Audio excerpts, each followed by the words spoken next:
हिमाचल प्रदेश में कानून व्यवस्था की परिस्थिति आप इस कदर देख रहे हैं कि शिमला के मॉल रोड पर हत्या हो जाती है।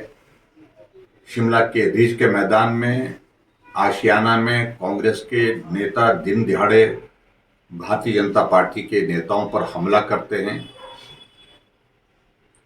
और उसके बाद पूरे प्रदेश भर में जो हालात बने हैं, जो परिस्थिति बनी है। आज मैं एक समाचार को सुनकर के बहुत ही विचलित हूं, जो पालमपुर में घटित हुआ। एक कॉलेज की बेटी के ऊपर दराड़ से तेज हथियार, धार का जो हथियार था, उससे लगभग 8 बार वार किया गया है।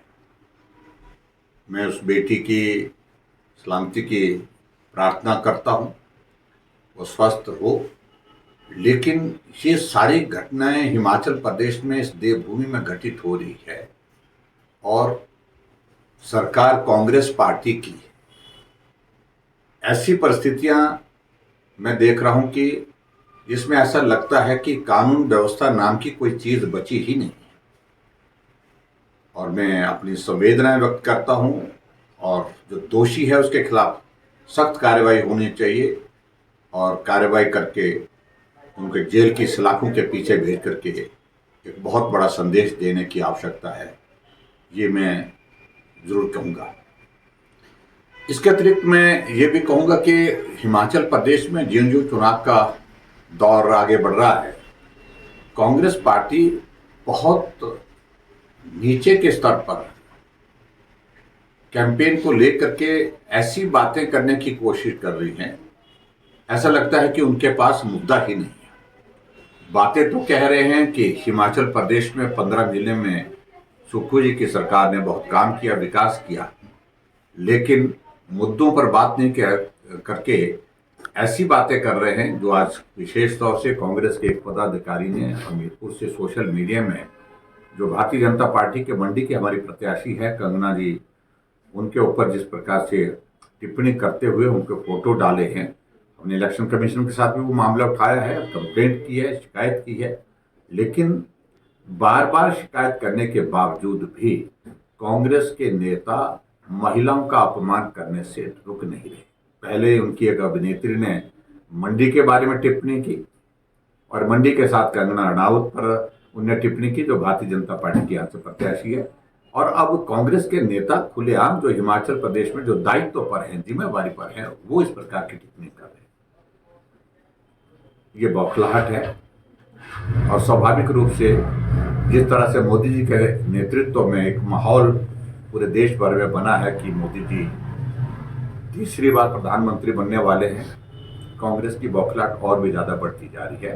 इन सारी चीज की बहुत निंदा करता हूं, जिस प्रकार की टिप्पणियां वो महिला के ऊपर कर रहे हैं, मैं समझता हूं बहुत दुर्भाग्यपूर्ण है। उनका कतर जो पुल है, वहां पुल टूटा हुआ है और पुल टूटे होने की वजह से एक ऑल्टरनेटिव अरेंजमेंट वहां उसको आने जाने के लिए किया गया है और वहां एक दंपति हादसे का शिकार हो गए और जिसमें पति की मृत्यु हो गई, पत्नी गंभीर रूप से घायल है।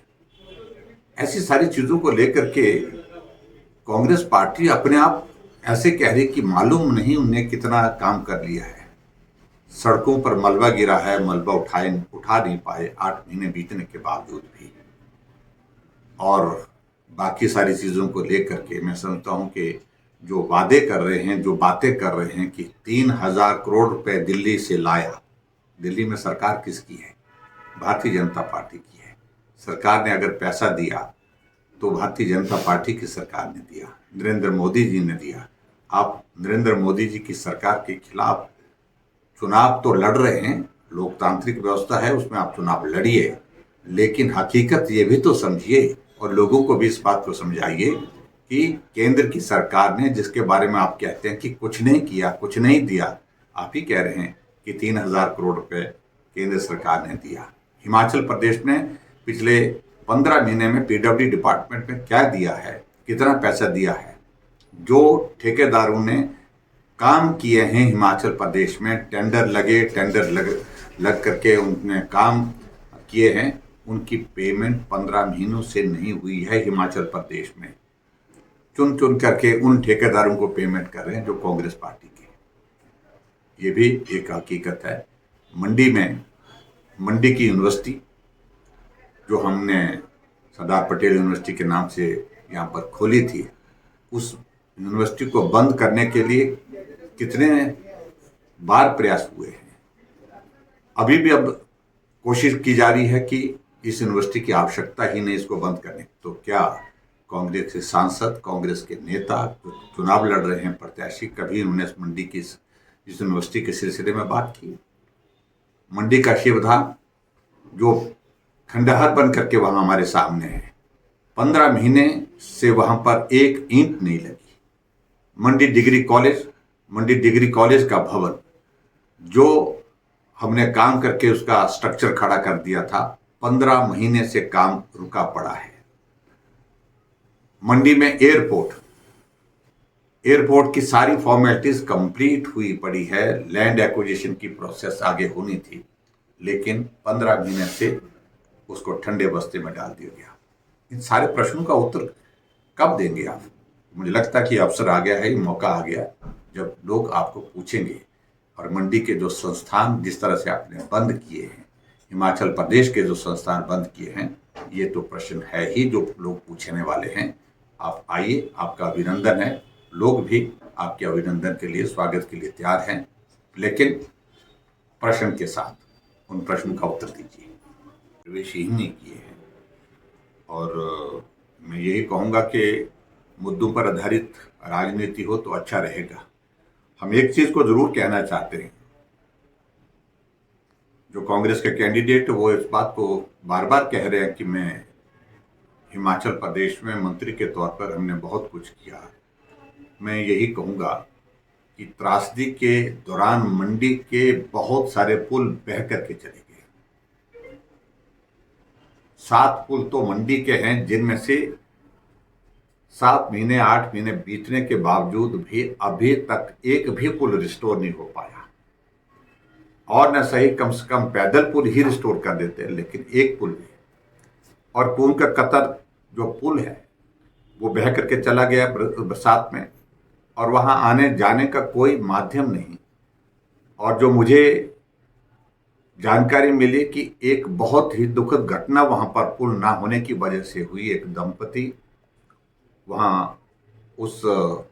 पर जो आने जाने के लिए जो एक व्यवस्था की है, जिस चुनाव के प्रत्याशी हैं कांग्रेस पार्टी के, स्वाभाविक रूप से वो तलाश रहे हैं कि कुछ ऐसे मुद्दों पर वो बात करें जहां उनको लगता है कि उनके लिए सहयोग और समर्थन की संभावनाएं हो।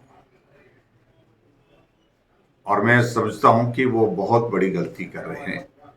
राष्ट्रीय स्वयंसेवक संघ को उनके मार्गदर्शन की आवश्यकता नहीं है। मैं सिर्फ इतना ही कहूँगा, एक ऐसा संगठन जो देश नहीं दुनिया में जिसका एक अलग पहचान है, वो अपना निर्णय करने में सक्षम है। और ऐसी टिप्पणियां मुझे लगता है कि राष्ट्रीय स्वयंसेवक संघ पर उनको नहीं करनी चाहिए। मेरा इतना ही कहना है। चुनावों में कितनी लीड मिल सकती